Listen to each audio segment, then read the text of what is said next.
Salut à tous et à toutes. On se retrouve aujourd'hui pour un nouveau podcast. Qu'est-ce que tu es en train de nous lire, Rémi?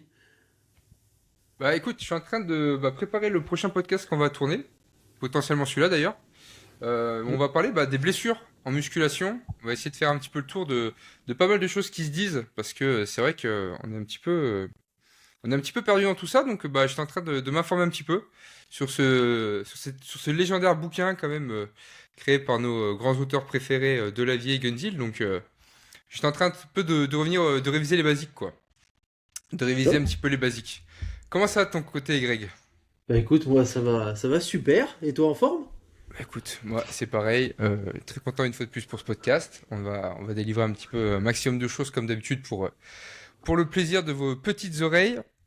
D'ailleurs, Exactement. cliquez tout de suite sur ce petit bouton like là, juste pour la good vibe qu'on vous donne d'entrée, parce que ça c'est pas partout, donc voilà, c'est gratuit, ça mange pas de pain, on vous la donne, vous cliquez sur le bouton, rideau. Chatouillez bien ce petit bouton là, il est délicieux.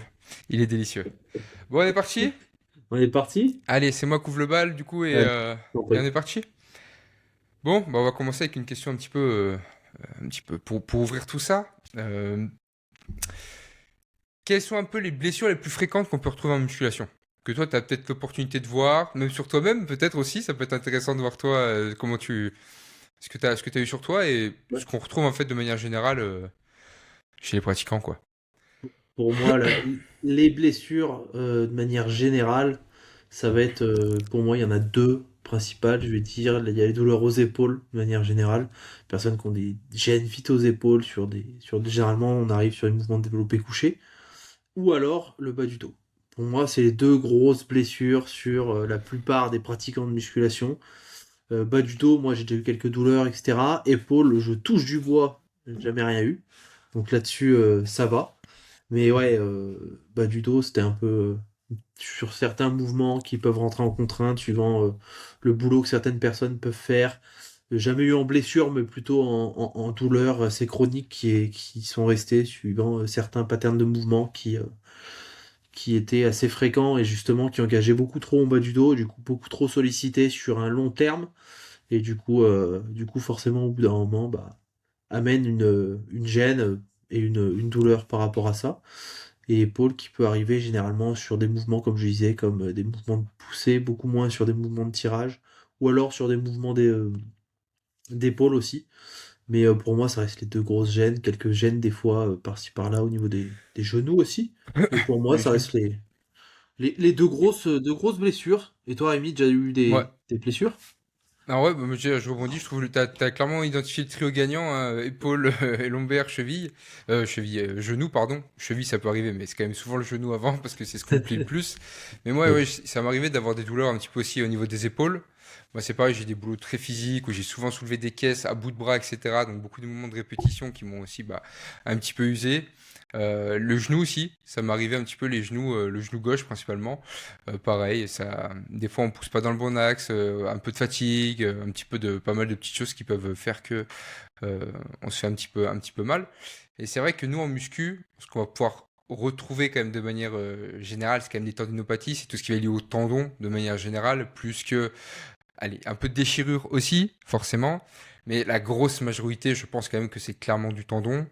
Euh, et après, de toute façon, c'est tout ce qui est un peu lié à toutes les articulations. Parce que souvent, quand l'épaule va déconner, on va compenser avec le coude. C'est vrai que le coude, on n'en parle pas trop, mais le coude aussi, chez beaucoup, les coudes, Oui. ils morflent pas mal aussi. C'est pareil, hein, on utilise dans tous les moments de poussée. En fait, l'épaule et le coude, du tirage de la poussée, il y a toujours, même si sur le tirage, par exemple, il y a moins d'action, forcément, il y a toujours. Je vois beaucoup, par exemple, les gens qui détendent les bras, tu sais, en bout de tirage très fort. Mais tu sais, vraiment, littéralement, quand tu as une charge qui est Oui. très lourde en bout, on sangle en plus. Moi, je le voyais à un moment quand je faisais pas gaffe à ça et tout, mais littéralement, ça te disloque, hein, vraiment, ça te tire Ouais. tellement fort les articulations que moi, je sais que ça me faisait aussi des petites douleurs juste sur des tirages comme ça. Et parce que des fois, tu contrôles pas assez bien, quoi. Bon, bref, c'était pas la question, mais l'idée, c'était Oui. qu'on voit un petit peu en grosso modo, juste, du coup, ouais, épaule, bas du dos. Et ouais, tiens, je voulais revenir sur les lombaires par rapport à ça. Mais c'est vrai que tu disais les gens qui ont un travail très physique, qui font qu'ils Mm. le surfatiguent et qu'ensuite, après la muscu, on peut sentir des gènes sur des patterns de mouvement où le bas du dos peut être un peu engagé. Mais c'est aussi surtout que on utilise très peu nos jambes au quotidien, enfin, les gens qui ne font pas de musculation, même dans la pratique. Et si toi qui viennent se baisser pour ramasser un truc au sol, bap, ça arrondit le dos, les jambes sont tendues, toutes les contraintes sont dans les lombaires qui sont pas renforcées, et ça, à répétition, bah, ah, j'ai mal au dos, j'ai mal au dos, plus nos postures tout le temps voûtées sur l'avant qui font qu'on se retient tout le temps aussi. Enfin bref, cet ensemble de choses qui font que qu'on fatigue beaucoup nos lombaires, alors qu'il faudrait faire beaucoup plus de squats. Nos jambes, ça reste quand même les groupes musculaires les plus puissants du corps. Si on vient pas les utiliser quand on vient descendre au sol, etc., bah, on perd énormément de nos capacités physiques. Donc tout de suite, on crée des tensions très fortes à ce niveau-là. Donc voilà.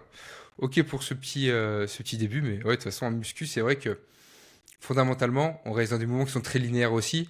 Donc c'est Aussi. toujours dans des axes droits. On va avoir très peu de problèmes de ligaments profonds, voilà, des ligaments croisés, des trucs comme ça, parce que c'est pas un sport où il y a vraiment des appuis, tu vois, Mm. très variés. Ça reste toujours très très linéaire souvent, hein. Ça descend droit, ça remonte droit. Il y a peu de grosses rotations, on va dire, vraiment accentuées, quoi. Tu vois. Oui, entièrement Donc d'accord. voilà. Yes. On part sur la Deuxième. seconde? Allez. Faut-il arrêter immédiatement un exercice dès qu'une douleur apparaît? Alors c'est pareil, je vais juste dégrossir un petit peu. Là, on va parler vraiment de douleur qui n'est pas musculaire. Bien sûr que Oui. quand c'est une douleur musculaire, il faut aller suffisamment loin dans l'effort. On n'est pas là pour s'arracher quoi que ce soit, mais le corps est suffisamment bien conçu normalement pour qu'on arrête l'effort avant d'avoir des déchirures musculaires. Mais là, on parle vraiment d'une douleur qui va être un petit peu anormale, qui va être qu'on sent qui est pas forcément bonne, qui est pas dans le muscle, qui est peut-être trop proche de l'articulation, trop dans l'articulation par exemple aussi. Là, tout de suite, effectivement, il faut s'alerter. Il faut pas, pareil, je le dis tout le temps ça, mais typiquement, une douleur, si tu as mal quelque part avec une charge qui est pas très lourde, on fait de la musculation, on a une dynamique de surcharge progressive. C'est pas en rajoutant de la charge que ça ira en s'améliorant malheureusement. Donc, soit revoir de la technique, soit revoir peut-être l'exercice en lui-même qui est peut-être qui nous convient peut-être pas, l'angle qui est pas bon, etc. Donc moi, je serais quand même plus de l'école de dire que si tu as une douleur qui est pas musculaire, on fait de la musculation, donc il faut vraiment que ce soit lié le plus possible à du musculaire, et que tu sens que c'est un petit peu anormal, que ça surétire quelque chose qui est pas forcément bon ou quoi, faut se méfier. Donc moi j'aurais quand même plus tendance à dire, ok, là on revoit le mouvement, on revoit l'axe, on revoit peut-être ce qui va pas, mais voilà, moi j'irais quand même plus vers la prévention de dire, ok, si c'est pas musculaire, chill, on adapte, on voit. Je sais pas toi de ton côté, ce que t'en penses. Je suis entièrement d'accord avec toi.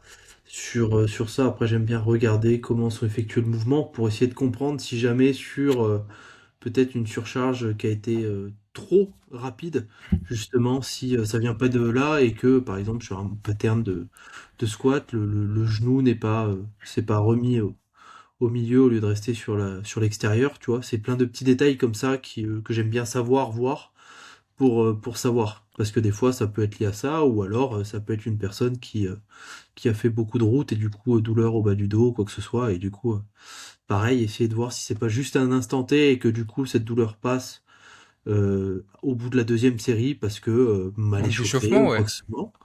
Tu vois, donc j'aime bien voir. Si par contre c'est une douleur qui persiste, comme Jérémy, pareil, prévention avant tout. Ok, on va changer de pattern d'exercice, on va voir autre chose, on va tester, j'aime bien tester, voir d'autres patterns autour de cette zone, suivant s'il y a une flexion, une extension, si la douleur est la même, pas la même, essayer de trouver ça, et après, si c'est en dehors de mes compétences, préfère renvoyer vers un spécialiste qui pourra justement aider la personne pour aller mieux, mais la prévention reste notre meilleur ami dans tous les cas, hein. Et nous, on n'est que coach sportif de toute façon, donc c'est Oui. ça. À part faire de la prévention, effectivement, tu as très bien souligné. Nous, on agit sur le mouvement, donc c'est important de voir et de pouvoir aussi guider la personne, comme tu l'as dit, vers quelqu'un qui sera plus compétent si on estime que c'est pas de notre champ de compétence, tout simplement. Donc ouais, non, non, ok, très bien, très bien, très bien. On part sur la suite? Allez, on y va. Du coup, bah, elle est pour toi celle-là. Allez. Est-ce que les squats, là, on va vraiment péter un mythe parce que ça, c'est pareil. Il y a tellement, ah, mais je te jure, c'est des trucs. Ces mouvements-là, là, on va aborder quelques mouvements sur les prochaines questions parce qu'il y a trop de choses qui se disent et qu'il faut vraiment, ouais, ça manquait de nuances. Donc là, on va en mettre, ok? On va en mettre. Alors peut-être pas Greg, je sais pas, mais on va voir. On va voir. Je ne sais pas, c'est pas préparé, donc au moins On vous verra. savez à chaque fois, c'est nature. Ok? Bon. Est-ce que les squats sont-ils mauvais pour les genoux? Les squats ne sont pas mauvais pour les genoux. La simple et bonne raison que votre amplitude et votre mouvement doit rester propre à chacun. Mon amplitude sera peut-être pas la même que Rémi, sera pas la même qu'un basketteur qui fait 2 mètres, qu'un gars qui fait 1,60 m. Déjà, donc le squat cul par terre, il n'est pas approprié et pas fait pour tout le monde. Il reste propre à chacun. Donc si quelqu'un vous dit ouais mais là tu fais pas un vrai squat, bah, peut-être que la morphologie n'est pas la même entre toi et puis l'autre personne. Donc ça reste vraiment propre à chacun. Et non non pour moi les squats ne sont pas mauvais pour les genoux, comme je dis, tant que le mouvement reste correct et que la surcharge reste progressive, il ne faut pas y aller d'un coup. Les squats renforcent justement la partie au niveau des jambes et puis même articulaire de manière générale. Ça vient consolider tout ça. Vos tendons vont également pouvoir se renforcer, mettront beaucoup plus de temps que vos muscles, mais vont quand même se renforcer. L'articulation aussi.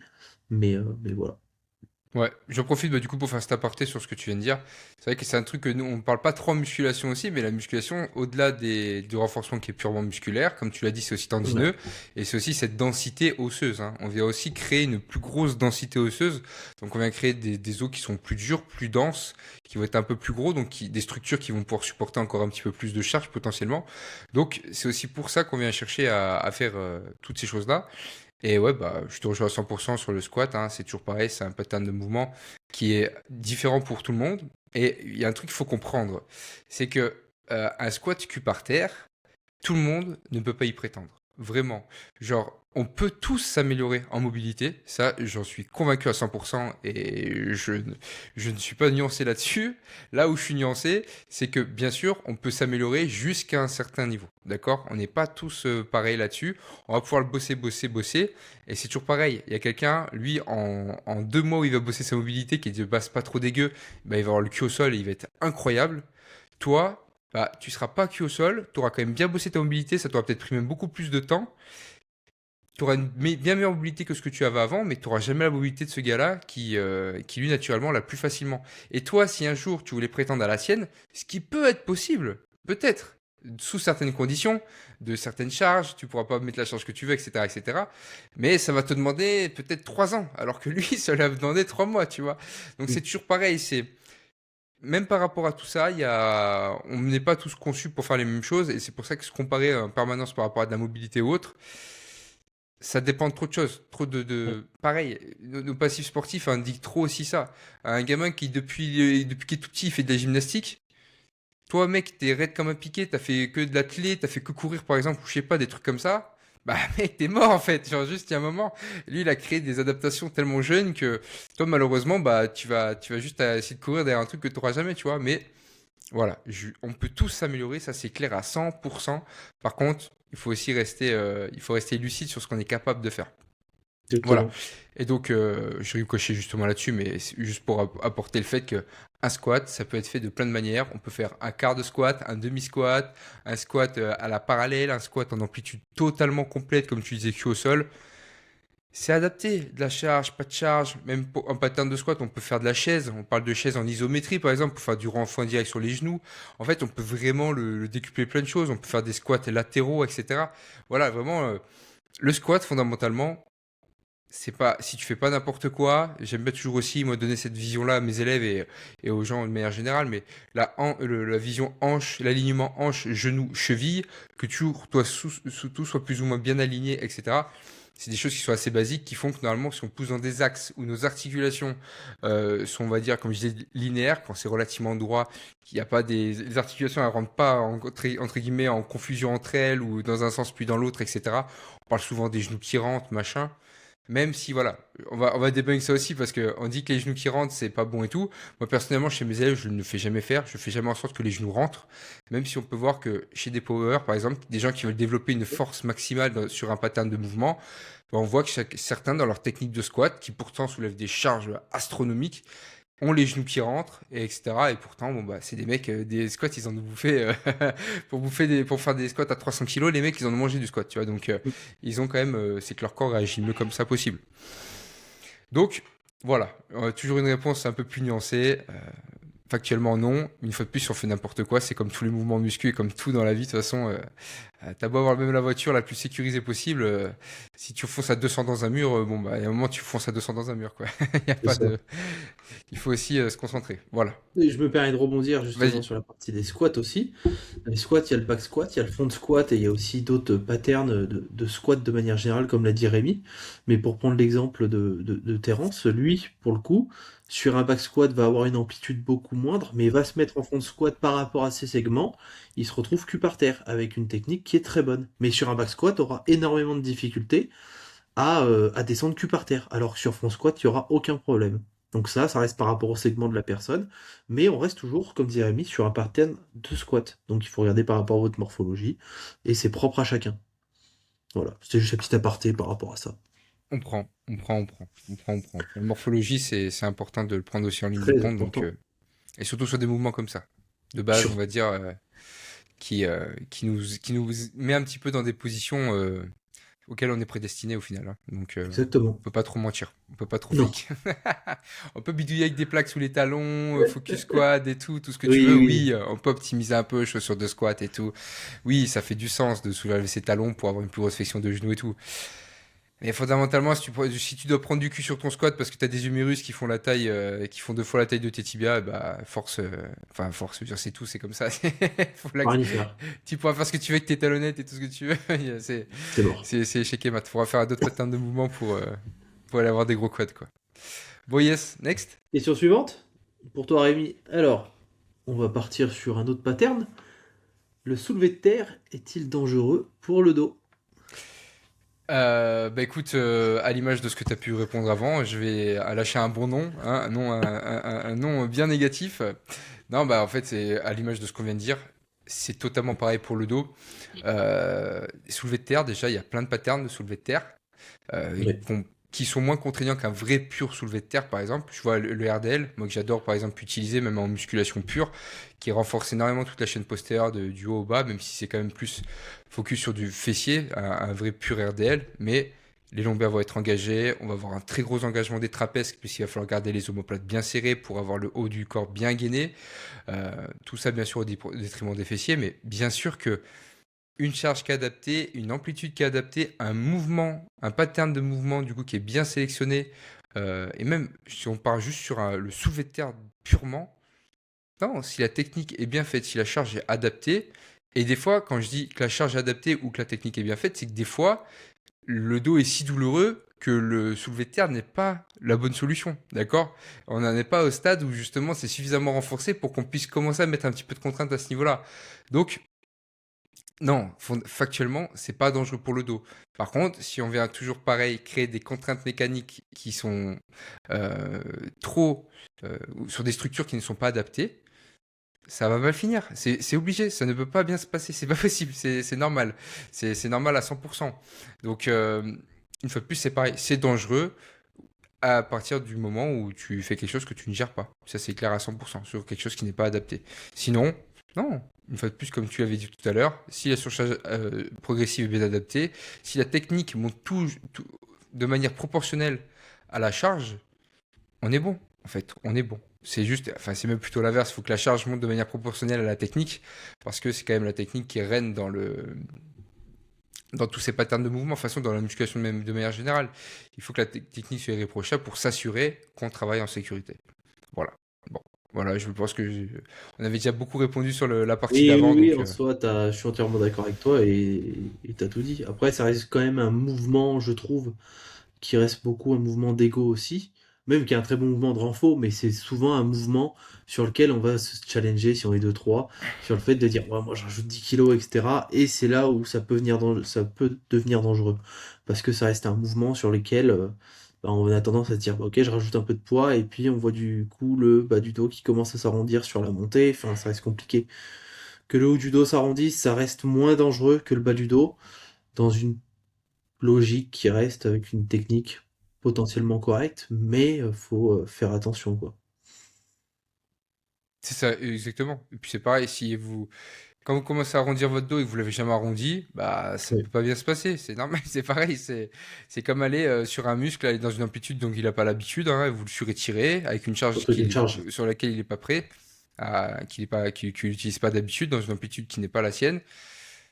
il y a de fortes chances que ça se passe pas bien non plus. Donc voilà. Non, non, non, on est d'accord là-dessus.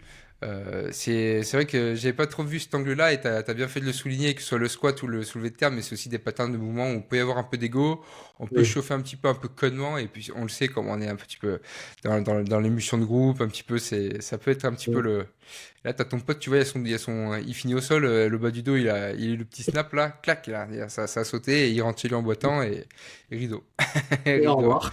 Ouais, moi, après, je fais le mec, mais ça m'est déjà arrivé hein, sur des patterns de RDL, potentiellement aussi un peu de fatigue, un peu de tout ça. Et c'est des Oui, oui, mouvements aussi, pour mettre le petit disclaimer, dernière série, dernière rep, avec des charges qui te challenge, tu perds un peu de gainage, un peu moins de focus, ouais. même s'il n'y a pas d'ego rien. Moi, je me suis jamais entraîné, enfin, je m'entraîne très peu avec de l'ego de gens autour de moi pour me stimuler ou quoi.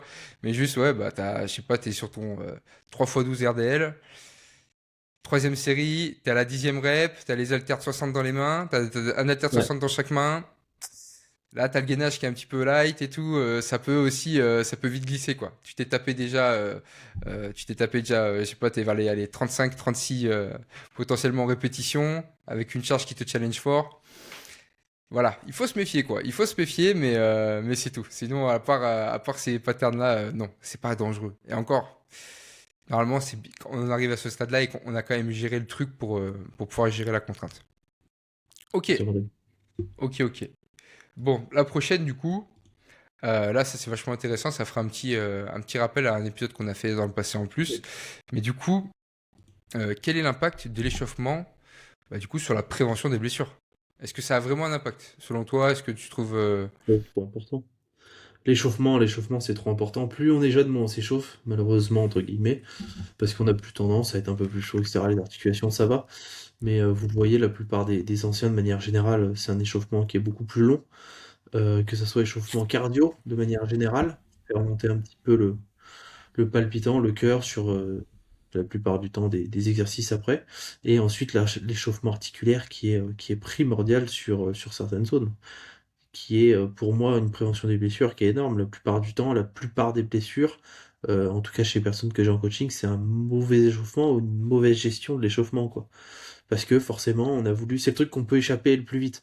On arrive, on a flemme de s'échauffer parce que on veut direct faire sa séance, machin. Ouais, mais le problème, c'est que si tu loupes ton échauffement, déjà, t'es pas très chaud, tu viens, il y en a qui peuvent mettre directement leur charge sans faire une montée en gamme, parce que pour moi, la montée en gamme reste dans la partie échauffement, ça reste pas à vos charges. Du coup, voilà, faut garder. Pour moi, pareil, l'échauffement, ça reste sur chaque pattern qui est changé au milieu de la séance, faut garder une montée en gamme. C'est pas parce que vous venez de commencer votre séance de cuisse, vous avez fait les quads, que derrière il y a les ischios, vous êtes échauffé au niveau des ischios. Pas du tout. On se réchauffe au niveau des ischios, on refait une série de chauffe, peut-être deux, et après on peut augmenter.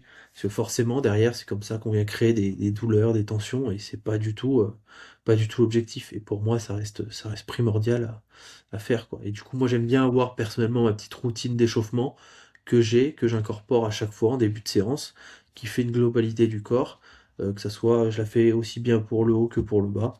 Et top, quoi. J'ajoute juste quelques exos quand je fais le bas du corps, mais sinon, pour moi, ça reste top, quoi. Je sais pas ce que t'en penses. Ah, mais je te rejoins à 100%. Tout à l'heure, je parlais d'appliquer une contrainte sur une structure qui n'y est pas préparée. Ouais. Ce n'est pas uniquement lié à la charge. Bien sûr que si vous prenez 150 kilos, vous êtes dans une amplitude que vous n'êtes pas prêt, vous avez l'habitude de faire 130, bah, ça va pas bien se passer, c'est sûr.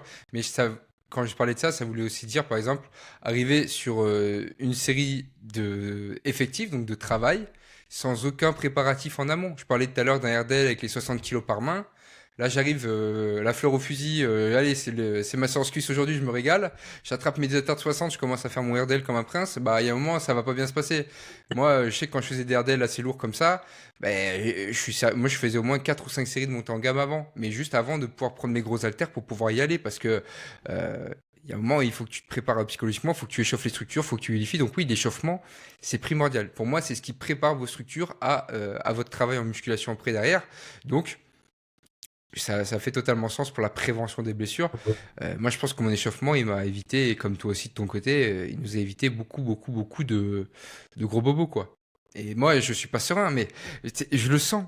Hein, je sais pas toi, mais tu me diras, et peut-être que ça parlera aux gens, mais moi, je trouve qu'un de mes exercices les plus traîtres, c'est ma machine adducteur. Ma machine adducteur, Je me la mets même plus lourd que ce que ma machine peut faire. Bon, c'est pas compliqué, toutes nos machines adducteurs, on les max tous, ceux qui s'entraînent un petit peu, on les max tous. Mais moi, je peux pas arriver sur ma machine adducteur, la maxer comme ça sur ma séance, sans m'être réchauffé ni rien. Mes adducteurs, je vous jure, j'ai une hantise dans ma tête que ça saute, hein. Je vous jure, les adducteurs, je le sens, si je les ai pas bien échauffés, que j'ai pas fait une belle montée en gamme, que j'ai pas bien pris le temps de bien échauffer le tout, hop là, premier exercice, en plus moi je l'ai en ouverture, tu tapes les adducteurs, premiers exos, si t'es froid, je vous jure que cette sensation de... Tu te dis, Ouais. oulala, ouais, je te jure que je me chauffe à fond, hein, quand tu tapes des charges comme ça sur les adducteurs, Puis même, généralement, tu peux venir sentir ces adducteurs. Si jamais tu les as pas fait, mais que tu commences par un pattern de squat ou de presse à cuisse, tu te dis, oh, j'ai mal derrière la cuisse. La plupart du temps, c'est pas les ischios, c'est les adducteurs, hein, parce que Ouais. derrière, ils ont pas été chauffés. Donc oui, après, ça devient compliqué. On a mal, on comprend pas. On se dit, oh, c'est les ischios. C'est vos adducteurs, hein. Et ça, c'est vrai qu'on se rend compte quand on commence à charger lourd. Parce que c'est vrai que quand tu mets pas de charge lourde, tu peux te dire, allez, on s'en fout un peu de l'échauffement et tout, tu vois, on y va. Mais je suis pas d'accord avec ça, hein. Ouais, non Tu vois, je plus. suis pas d'accord avec. C'est ce que les gens disent, tu vois. C'est ce que les gens Ouais. disent tous. Je suis pas d'accord avec ça non plus. Mais c'est vrai que, en fait, moi, je me suis même vraiment rendu compte quand je commençais à charger lourd, même sur les presses, etc. Tu peux pas arriver sous ma presse comme un prince comme ça et foutre C'est toutes les plaques impossible. et tu fais ta série. En fait, t'as trop peur. Tu sais que la blessure, elle est trop. Tu t'entraînes trop proche de la difficulté pour que tu puisses y aller comme ça, from Ouais, scratch, tu vois, de zéro. Non, donc voilà, c'est pour ça, bien sûr que oui, l'échauffement en termes de prévention de blessure, quand tu sens qu'il y a potentiellement quelque chose qui peut lâcher quand tu fais ta série, crois-moi que tu t'échauffes bien avant parce que t'as pas envie qu'il t'arrive quoi que ce soit. Mais ça, pour moi, c'est que du bon sens, tu vois. Nous, c'est de la muscu, c'est quotidien. Mais c'est comme, je sais pas, tu vas sur tu vas faire une course aujourd'hui, tu vas faire ton 10 bornes, ton 10 kilomètres. Tu vas pas taper ton 10 bornes comme ça, comme un prince. Tu vas pas faire une performance de l'année si tu t'es pas un peu échauffé avant, si tu n'as pas pris le temps de faire des petites montées en gamme aussi, etc. C'est juste du bon sens en fait. Mais c'est comme une voiture quand il fait froid, tu vois. Nos voitures quand elles font froid à l'ancienne. T'arrives ta voiture, mec, tu la chauffes pas un peu, ou l'autre machin, déjà, tu mets un coup dans le compteur, déjà, tu mets un coup dans le cadran, là, boum, boum, boum, boum, boum, elle mouline le ouais, truc. Non, mais nous, on est pareil, je veux dire, on est des humains, on est des êtres aussi de chaleur, il faut envoyer de la chaleur, il faut créer de la viscosité, il faut préparer les faut structures. activer la Donc voilà. machine. Super important. De toute façon, on est trop, on est très connecté là-dessus, mais trop important l'échauffement overall. Ouais. Voilà. Question suivante. Let's go. Peut-on continuer à s'entraîner lorsqu'on est blessé? Et yes, bien sûr. Une fois de plus, disclaimer. Je dis oui parce que je veux pas qu'on. On a trop entendu, il y a trop eu toujours cette politique de se dire on est blessé, allez on s'entraîne pas, c'est repos. Tu vois, ça a toujours été. Voilà, donc c'est pour ça que je dis oui à chaud. Après, maintenant, je nuance. Je nuance parce que faut écouter toutes les contre-indications déjà que vous avez des professionnels qui vous encadrent déjà. Si quelqu'un vous dit de pas vous entraîner pendant une semaine, que vous ayez votre avis, que vous soyez renseigné ou tout ce que vous voulez, bon, à vous de manager. Vous restez de toute façon responsable de vous-même, faites ce que vous voulez. Mais une fois de plus, faites quand même gaffe, sachant que, pareil, exprimez-vous. Dites-lui au gars ce que vous faites. Vous êtes un vrai sportif, vous faites ci, ça. Le mec, s'il sent qu'il peut vraiment. Les recommandations qu'il va vous donner, c'est pour que vous soyez safe, pour que vous repartiez sur des bonnes bases. Mais une fois de plus, oui, moi j'ai été blessé à l'épaule pendant un moment, j'ai été pas mal immobilisé à l'épaule, quand j'ai eu des vrais soucis avec le boulot et tout. Bah, je m'entraînais déjà un peu en parallèle. Bah, en fait, je m'entraînais par exemple que sur mon bras opposé. Mais parce que c'est pareil, il y a plein d'études qui ont montré que, en fait, quand on voit de l'influx nerveux dans un côté, bon, si ce qui ressortait, c'est que tu avais à peu près 25% du nerveux qui partait dans l'autre aussi membre, et que du coup, ce travail d'unilatéral pouvait quand même aider à la réhabilitation de l'autre membre. Donc, des unilatéraux peuvent être intéressants pareil, à moindre mesure. Le but, c'est pas de venir, vous avez l'épaule gauche qui est complètement, ou droite qui est totalement immobilisée pendant, je sais pas, un mois. Bah, si vous carburez comme un grand malade sur l'autre, il y a un moment, vous allez créer un déséquilibre énorme, que vous le vouliez ou non. Donc, le but, c'est juste d'envoyer un petit peu d'influx dans l'autre, et je sais pas, plus se focus sur les jambes, par exemple, ou autre, tout simplement. Donc, ça dépend de la blessure. Voilà, bien sûr qu'on peut s'entraîner, ça dépend de la blessure. Si c'est une blessure bas du corps, le haut du corps, ça reste quand même toujours un peu faisable. Quand c'est le haut du corps qui est blessé, le bas du corps reste quand même relativement faisable aussi. C'est sûr que si vous êtes des mecs comme Greg, des mecs qui font de la muscu à fond et tout, Moi, si j'ai une épaule qui est morte, je sais que je pourrais pas me tenir dans la presse comme il faudrait que je me tienne dans la presse. Je pourrais pas me tenir sur un leg extension comme il faut que je me tienne dans un leg extension. Ça nous demande beaucoup trop de force au haut du corps pour pouvoir vraiment faire nos perfs sur les bas du corps. Mais au moins, on peut quand même essayer de faire quelque chose à moindre mesure sans pouvoir, c'est sûr, assurer nos perfs de d'habitude. Mais quand on est blessé, il faut aussi mettre de la nuance. Si on s'est blessé, s'il y a eu quelque chose, il faut l'accepter. Il faut comprendre que ça fait partie du processus de réhab, qu'il faut qu'on se remette dedans. Donc, qu'on mette moins lourd, qu'on fasse les choses de manière plus intelligente, plus structurée et, euh, et qu'on s'informe autour de ça, tout simplement. Ouais. Voilà. Je sais pas T'as, trop. t'as tout dit. T'as tout dit, surtout la partie unilatérale qui est trop importante. Lorsque vous êtes blessé, moi, j'ai déjà été un peu blessé au niveau d'un pec. J'ai développé couché à un bras et puis je faisais pec que d'un seul bras. Blessé à une cheville, je m'entraînais avec l'autre jambe sans aucun problème et je gardais le haut du corps. J'ai toujours trouvé des façons et puis ça me permet de me rester actif, de garder mes séances, de m'entraîner. Et on trouve toujours des solutions. Forcément, vous ne ferez pas vos meilleures séances à ce moment-là, c'est une certitude. Mais dans tous les cas, vous garderez vos séances et puis vous continuerez de vous faire plaisir dans tous les cas. Et puis peut-être que vous découvrirez, et puis si ça se trouve, ce sera un moment où vous étiez en déficit sur un côté par rapport à un autre et que vous pourrez potentiellement rattraper ce déficit-là. Il y a toujours du positif à prendre, malheureusement, quand on est blessé. Il faut le prendre et il faut s'entraîner autour. Ça sera que du positif pour plus tard dans tous les cas. Donc non, non, comme le disait Rémi, il faut continuer Et c'est la meilleure méthode pour revenir rapidement au aussi. top, hein, tout simplement. Donc, ce sera le repos constant à 100%, le repos à 100%, sauf s'il est forcé par des professionnels de santé parce qu'il faut vraiment le Oui. faire. À part ça, si c'est juste vous qui vous dites, bon, allez, j'ai une petite douleur, il faut vraiment que je fais plus rien. Malheureusement, souvent, c'est pas la bonne solution. Une fois de plus, faites-vous encadrer, faites auto-diagnostiquez-vous pas Oui. ou demandez si c'est si vous avez un coach, c'est le mec qui est coach sportif et que vous avez des douleurs qui sont vraiment, on est coach sportif les gars, ok? On a des petites notions, on a des choses parce qu'on est intéressé, parce qu'on voit des choses au quotidien, mais allez voir un kiné, faites-vous prescrire du kiné, ça coûte rien, c'est c'est remboursé par pitié Oui, c'est quoi. un Genre ostéo, juste un même chose. ostéo s'il faut. Bref, faites-vous accompagner, il y a pas de Non. souci là-dessus. Dans le doute ou pour avoir des bonnes des bonnes un bon diagnostic et pouvoir mettre un vrai processus de réhab en place et avancer. Voilà. Et comme on l'a jamais assez dit, la santé, malheureusement, on n'en a qu'une. Et ça s'achète pas. Donc, faut rester en très bonne santé. Et faut en prendre soin. On va pas au supermarché acheter des prothèses de genoux, quoi. On est bien d'accord. On est Donc, bien faut d'accord. faire attention. Faut voir loin, ouais. Faut voir loin le plus possible et Forcément, à 20 ans, c'est tranquille, entre guillemets, pour la plupart, mais faut faire attention. mettre de la nuance. Yes, yes, yes, yes. Question suivante, Rémi? Ouais, Ça on est ira toujours un petit parti. peu autour de ça. Quelles sont les erreurs les plus fréquentes lors d'un retour à l'entraînement après une blessure? Voilà.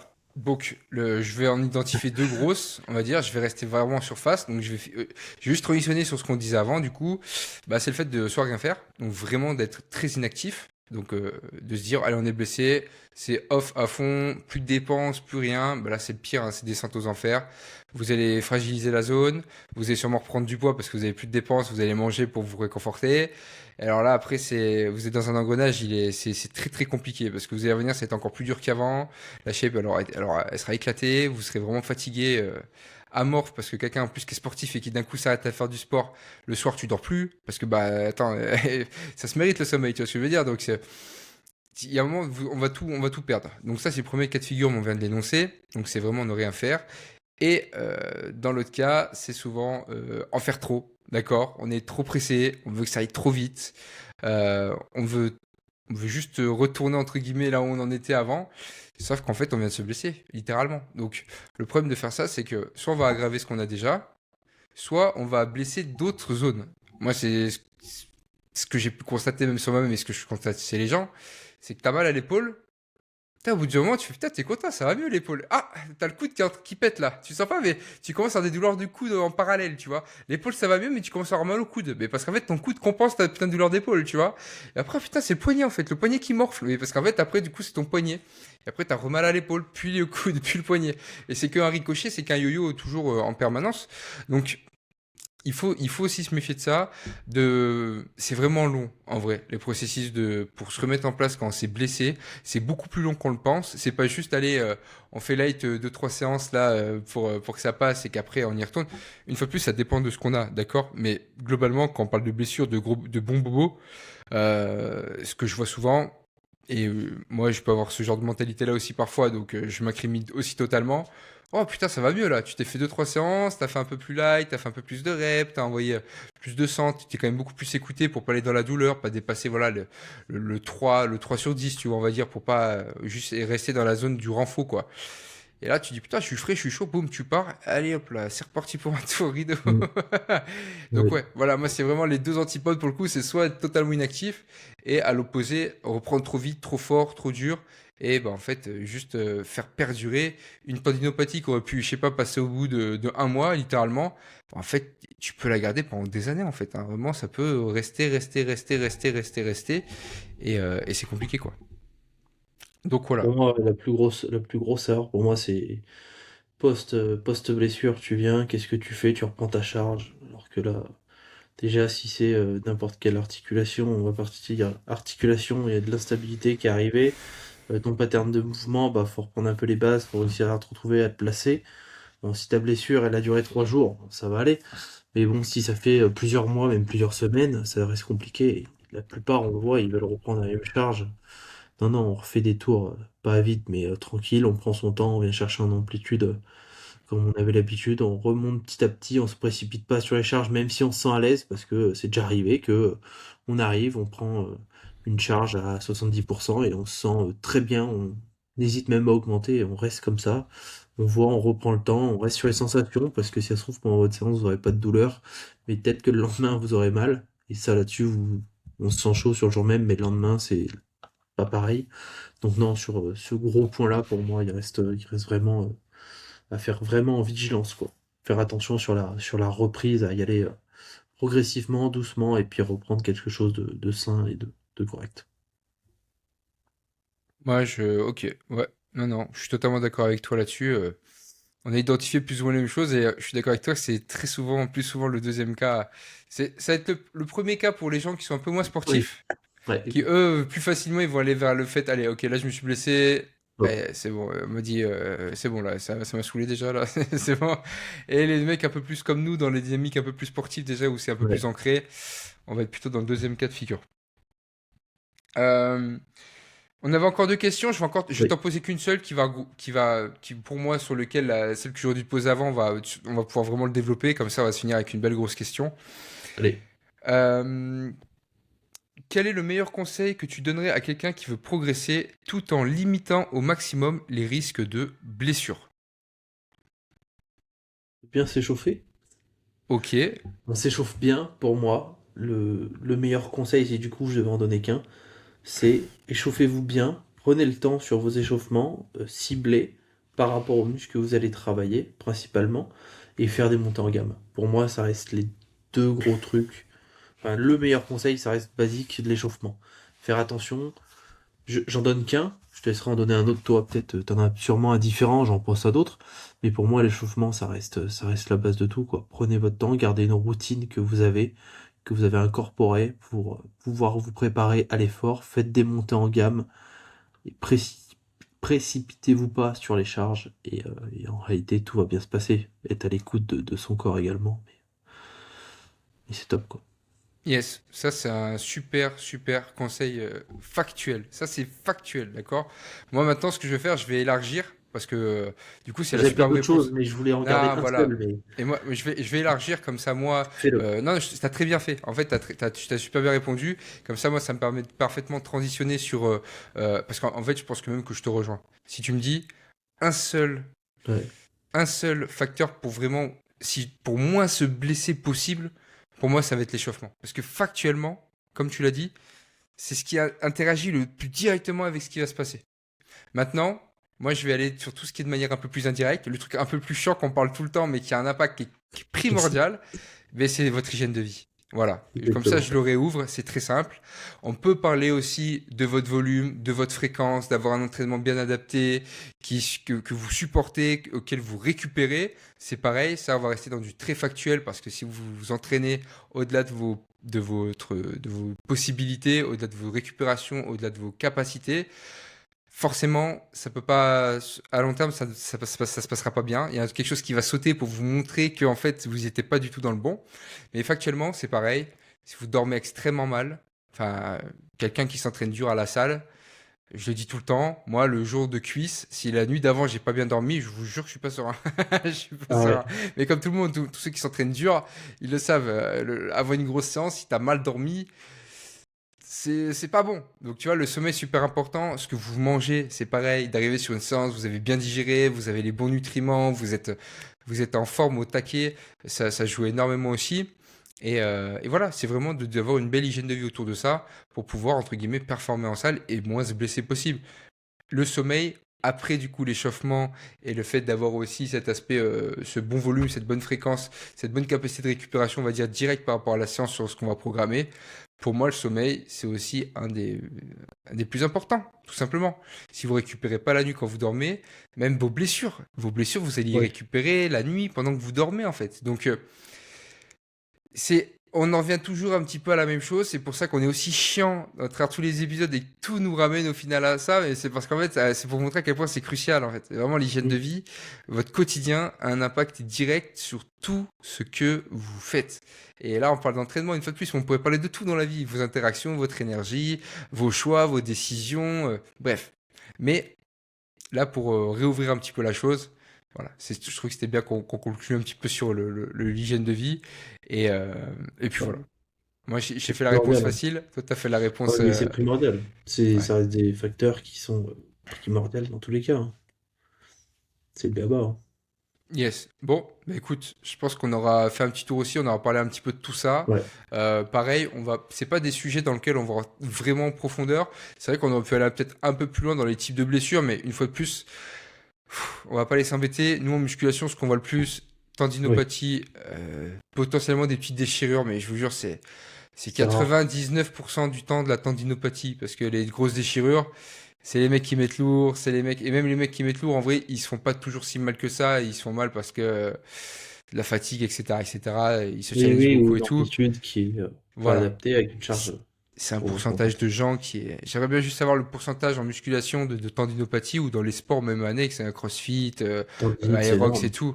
Mais la tendinite, je pense qu'on est à 90-95%, mais facile, je pense, même plus, tu vois. Tendinite, pour récupérer, hydratez-vous, entraînez-vous dessus à des charges qui sont correctes, mettez moins lourd, mais il faut s'entraîner dessus. Il faut C'est s'entraîner ça. dessus. Et Vous n'avez pas pareil, de choix, il faut garder le mouvement. tout ce qui va être, on va faire un petit aparté rapide aussi sur tout ce qui est courbature, qui Ouais. va être des petits spasmes musculaires, des petites crampes. Hydratez-vous extrêmement bien comme l'a souligné Greg. Faites gaffe aussi potentiellement à tout ce qui va être un peu lié aux électrolytes, hein. Même le sodium, magnésium, potassium. Et le dernier, je l'ai plus, je sais plus ce que c'est le dernier, mais bon, bref. Calcium, c'est pas du calcium, je sais pas, peut-être. Non, je Non, crois pas que c'est. Non. bon. Bon, j'ai plus le dernier, mais bon. Anyway, au moins vous avez les plus importants. Donc méfiez-vous de ça aussi pour votre récup. Et puis voilà. Et puis voilà. On est good, mon petit Greg? On est good. Si on est Bah good pour toi, écoutez, je tu vas pouvoir vais. reprendre la lecture. Ouais, bah c'est reparti les gars, hein. On va aller, on va Il y a un peu continuer je le. crois qu'il y a quelques pages à lire. Il y a quelques pages, il y a de quoi faire. Bon, et c'est pareil, hein, Pourquoi petite pas. Très recommandation. intéressant. Elle est là, donc je vous le mets, mais tout ce qui est les blessures en musculation, c'est des sports de force, forcément. Puis Oui, oui, vous oui. avez tous les petits bouquins aussi derrière. Le 2, hein, je pense que si vous êtes vraiment, vous aimez la musculation, que vous voulez vraiment en apprendre de plus, le guide, le Ouais. deuxième Méthode de de levier. Delavier, ouais, des Deux. méthodes de Bah, Lavier, tu veux rigoler? celui-là. Mais je l'ai là-bas moi aussi, mais bon, et ben Regarde. voilà. Voilà, celui-là pour Le tout ce 2 qui qui est est ici. le sport en salle, etc., de la musculation, on va dire, la plus classique Et possible, puis, qu'on connaisse. il Le y a 2, c'est 400 une pages, je bible, hein. crois. Ouais, Ouais, 350. c'est une vraie Après, bible, donc j'en ai pas mal, hein, des deux laviers, hein. J'ai pas tout je les ai ici, mais tous, hein. Moi, je les ai tous là, même. j'en ai beaucoup aussi. Après, prenez-les pour moi, un peu des incontournables pour en savoir Oui, beaucoup plus oui. sur tout ça. Pas besoin de l'acheter neuf, voir des Vinted, le bon coin. Vous avez ça pas trop cher, entre guillemets. Et puis, vous avez de quoi vous éduquer. Et ça va faire une grosse partie du boulot. Yes. Eh ben écoute, merci mon petit Greg pour ce super podcast une fois de Bah plus. écoute, merci à toi. On vous souhaite du coup de bien vous entraîner, de bien manger et de bien Exactement. récupérer surtout. Et puis on se retrouve pour le prochain épisode. Ciao! Salut à tous!